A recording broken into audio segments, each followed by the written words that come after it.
What is up, guys? It's your boy No Risk, No a Premium, back with another episode of the market overview. Well, you guys spoke yesterday, said earlier is better. So you ask, and I can hopefully deliver. As you can see here, 158 on the clock. For me, that is 58 minutes post close. East Coast 458.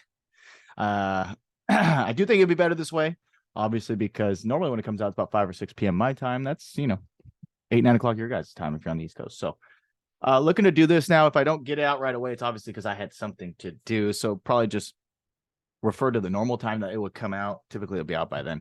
But I'm going to like this format better. However, I have taken a little bit of pre-workout that does have some caffeine in it before I hit the gym. And I will tell you this, if I start talking fast, get a little animated, it's probably because it's starting to kick in. But let's dive in. What's on the docket for tomorrow? Really, only thing I see, initialist jobless claims comes out 8:30 a.m. Eastern Standard Time. That is 1 hour prior to the market open. Next thing I have to worry about, I think we need to see and worry about is just the wholesale inventories with the trade sales here. As you can see, that comes in 30 minutes after market open, then nothing really after that. So pre-market data tomorrow, 8:30 a.m. Jobless claims, 30 minutes in, and we do have some wholesale inventories that we'll want to pay attention to, and that is 30 minutes in, like I said. Now, on to the charts here, onto the charts. Really easy to see. Today's low a day didn't break. We couldn't hold above the previous day high a day, and we never got above that 43.05 area that we spoke about. So tomorrow, we either, if we balance in this range again, it'll be shitty, but we are balancing above where? We're balancing above that breakout level. So still a bull trend nonetheless. Until this 42.68 goes, I'd really think targeting anywhere from 40 to 42.50. This area in here would be a great long opportunity if it does present itself. Okay, if it does present itself. If not, watch that break and hold over 43.05. It's possible to just have another range day, right? After a huge rip up, right? Really much went from 41.80 all the way to 43.05. That's 120 points. Having a couple days of consolidation and maybe more accumulation, we'll find out for a more continued upside move. Because remember that daily chart we had, we sat in a range for quite some time, right? Quite some time here. We sat in this range, right? And then we broke out, right? So TTM squeeze is firing to the upside. Is this another flag on the daily? We'll see. We'll see. Or are we going to get a much wanted? It seems like a wanted pullback. Everybody seems to want the downside more and more. So really easy to see. 42.68 got to go target 40.40 under there. I think that's a great long and bounce opportunity, especially if you're going to be scalping the ES futures. At least 6 to 10 points there. I think you could aim for. Onto the SPY chart. Going to look identical to the ES chart. I say it every time. Why? SPY is the cash ETF. ES is the S&P 500 futures. Really, 426 has got to go. 426 goes. I really think just targeting this 424. Obviously, gap down to $423 gap in here. So watch for a bounce at either one of these levels here. Now, if we end up ranging, maybe look for a slight liquidity grab below. If we reclaim 426, probably get long, target the top of this little balance area we've got going here, all the way at 428.50 and then 429.67.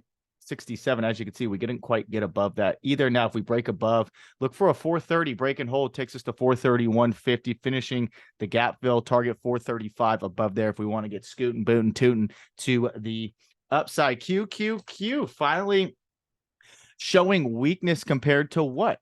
To SPY. SPY was lagging while Q's was just in a massive uptrend. Tech was going insane. Now, is it time for the tech pullback? We don't know, but QQQ does look like it is ready for its pullback. I mean, it's already kind of started. We lost that 352 level we spoke about yesterday, but we're still holding 348.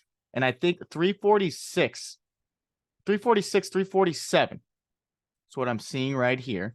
Now, that is not the yesterday low of the day, but it's still a level. That is a bounce opportunity here. So watch 347 to 348. If this holds tomorrow, likely can take a much needed pull back to the upside, right? Because we've been just drowned out all day. So watch this 347, 346.50 to 347.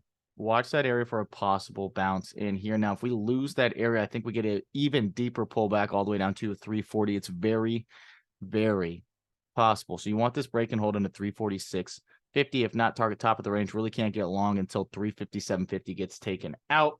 IWM. is in breakout mode.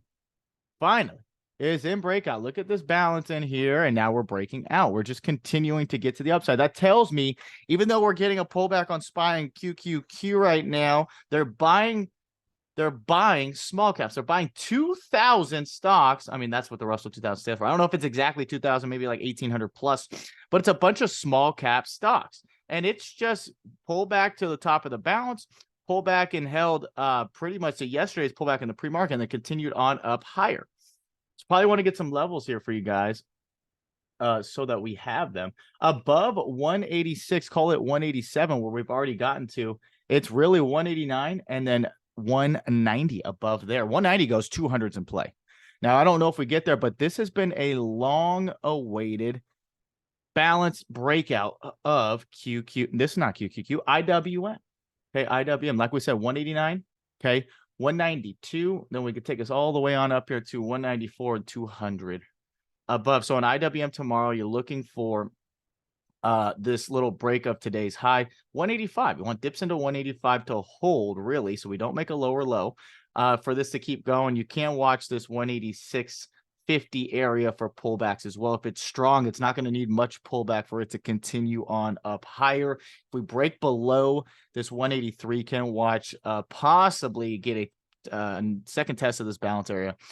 The top of that balance area was in since March of 179, but I think if we're in breakout mode here, 186.50 and then 185, you're going to want to watch for dips to possibly get bought, and broad markets hopefully find bottoms and continue up with the IWM. If we break today's high at 187, it's 189, 192, then 196 above there. Guys, that's all I got for you. Other than that, you need to wake up early, get your levels right, and of course, don't do anything fucking stupid. We'll see you bright and early. Peace.